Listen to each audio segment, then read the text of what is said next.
Subedar prime వీడియోలో streaming అవుతుంది. 2 hours 10 minutes ఉంది. ఫ్యామిలీతో కలిసి కూడా చూడొచ్చు. అడల్ట్ కంటెంట్ ఎక్కడా లేదు. ముందైతే ఛానల్ సబ్స్క్రైబ్ చేసుకోండి. International wise Telugu dubbing movie reviews మీకోసం తీసుకొస్తూనే ఉంటా.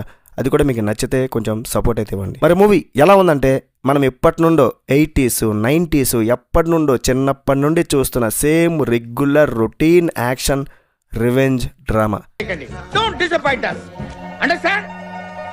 మేము ఎక్కడికో తీసుకెళ్ళాలనుకుంటాం, మీరు ఇక్కడే ఉంటారు, అక్కడికి రారు. గెస్ట్ హౌస్ మూవీ అయితే బిలో యావరేజ్ బై నాకైతే. అది కూడా అనిల్ కపూర్ గారి పర్ఫార్మెన్స్ చూద్దాం, ఒక 2-3 ఫైట్లు చూద్దాం అనుకుంటే ట్రై చేయాలి తప్ప అంతేం లేదు సినిమా. ఫస్ట్ హాఫ్ ఏదో పర్లేదు, ఏదో ఉంది, రెగ్యులర్గా నడుస్తున్నా, కొంచెం ఇంట్రెస్టింగ్గా చూపిస్తున్నారులే అనుకున్నా. ఆ 2-3 ఫైట్ సీన్స్ బాగున్నాయి. బట్ ఆ సెకండ్ హాఫ్ స్టార్ట్ అవుద్దబ్బా, ఇంకా ల్యాగ్, ఆ రన్ టైం అయితే భరించలేము అసలు. ఇదేదో జైలర్ మూవీని అటు ఇటు తిప్పి ఏదో చేద్దాం, ఆ టైప్ ఆఫ్ యాక్షన్ సెట్ చేద్దాం అనుకున్నారు కానీ అసలు స్టోరీనే పాత చింతకాయ పచ్చడైతే ఏం చేస్తాం.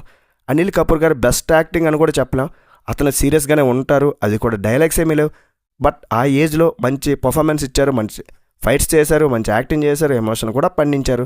కానీ అనిల్ కపూర్ గారి కూతురు క్యారెక్టర్లో రాధికా మదన్ అండి, ఆమె నిజంగా చింపేసింది, యాక్టింగ్ సూపర్గా చేసింది అసలు. ఆ విలన్ గాడు ఆదిత్య రావులు కూడా బాగా చేశారు అతను. ప్రాబ్లం ఏంటంటే మూవీలో ప్రతి సీన్ కూడా మనం చాలా సినిమాల్లో చూసిన రొటీన్ స్టోరీ ఉంటుంది. మాకు రొటీన్ స్టోరీ అయినా పర్లేదు, ఓల్డ్ టైప్ ఆఫ్ మూవీస్ మాకు ఇష్టమైతే, అలాంటి యాక్షన్ డ్రామాలు ఇష్టమైతే, అతని యాక్టింగ్ కొంతమందికైనా ఇష్టం ఉంటుంది. ఆయన కోసం, ఆయన కూతురు యాక్టింగ్ కోసం ఒకసారి ట్రై చేయాలంటే ట్రై చేయండి, అది మీ ఇష్టం, decision is yours. Telugu dubbing కూడా ఎలా ఉందంటే, ఏదో తెలంగాణ భాష పెట్టారు కొంతమందికి, అది సెట్ అవ్వలేదు. స్టోరీ గురించి డిస్కస్ చేయడానికి ఏం లేదు అసలు. లేడీ విలన్ ఉంటుంది, ఆమె కొడుకుంటాడు, వీళ్ళు ఒక ఇసుక మాఫియా రన్ చేస్తూ ఉంటారు, ప్రజల్ని పీడిస్తుంటారు, అడ్డొచ్చిన వాళ్ళని వేసేస్తూ ఉంటారు. కానీ మన హీరో వాళ్ళని ఎదిరిస్తాడు, అది కూడా ఒక రిటైర్డ్ ఆర్మీ సోల్జర్. తర్వాత విలన్స్ ఏం చేస్తారు, హీరోని ఇబ్బంది పెడతారు, హీరో కూతురును కూడా ఇబ్బంది పెడతారు, వాళ్ళు వీళ్ళు కొట్టుకుంటూ ఉంటారు. ఫస్ట్ నుండి లాస్ట్ వరకు ఇదే ఉంటుంది. లాస్ట్కి ఎవరు గెలుస్తారు నేను చెప్పక్కర్లేదు మీకు. ఎంత రొటీన్గా ఉన్నా కొంచెం ఎంగేజింగ్ ఇంట్రెస్టింగ్గా ఉండాలి కదా. బట్ మూవీలో అదేం కనిపించలేదు. ఫైట్స్ కొంత బాగానే ఉన్నప్పటికి కూడా ఈ కెమెరా కట్స్ ఎడిటింగ్లో మరీ ఎక్కువగా ఉండడం వల్ల కొంత ఇంపాక్ట్ అయితే మిస్ అయిపోయింది. కూతి ట్రాక్, ఆ వచ్చే సెంటిమెంట్ సీన్స్ అండ్ క్లైమాక్స్ సాగదీత ఎక్కువైపోయింది భయ. ఓవరాల్గా ఇది నా ఫీలింగ్ అనమాట.